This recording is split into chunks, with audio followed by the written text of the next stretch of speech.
In this case, for cops training video, we're going to talk about the frisk. Now, we all know the basics of the frisk. We've been doing it our entire career.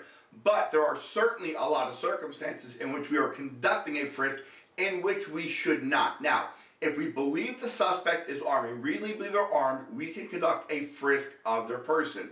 If we have reason to believe they're involved in a crime of violence, we see suspicious bulge, and they're very nervous about it, they keep trying to angle away or cover that bulge, that can be a basis for a frisk. But what about this scenario?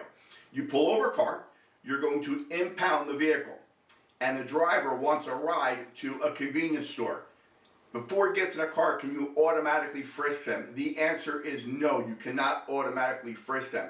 There is no routine frisk, we're not allowed to do it. However, are we allowed to ask for consent to frisk them before we transport them or put them in our car? And the answer is yes. So, prior to transporting somebody, if you want to ask for consent to frisk, you can do that.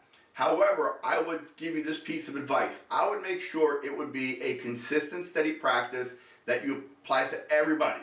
This way nobody can ever make a claim about racial disparity on who you're asking to frisk before transporting them. What about this frisk scenario?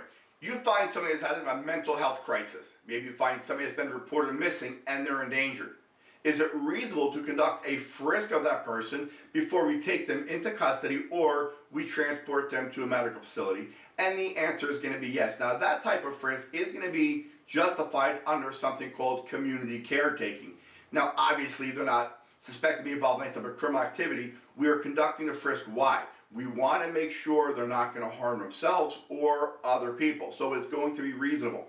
Do we pat down people before we transport them to the hospital, or do we pat down missing and endangered people? Yes, we do it all the time, but many times we didn't know why we were doing it. Well, that is a justification. And why am I taking the time to explain that to you?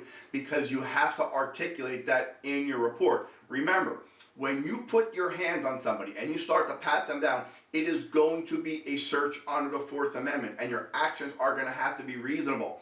So if you're putting your hand on them, articulate why you're putting your hands on them. Because they're missing and endangered. They're reported to be suicidal.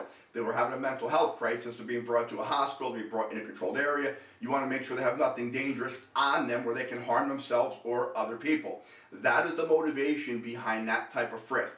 So remember, we can frisk somebody, number one, if we reasonably believe they're armed. Number two, we can ask for consent, and we can also conduct a frisk under community caretaking. So once again, those are the scenarios in which we can frisk somebody. Be safe and tune into our next training video.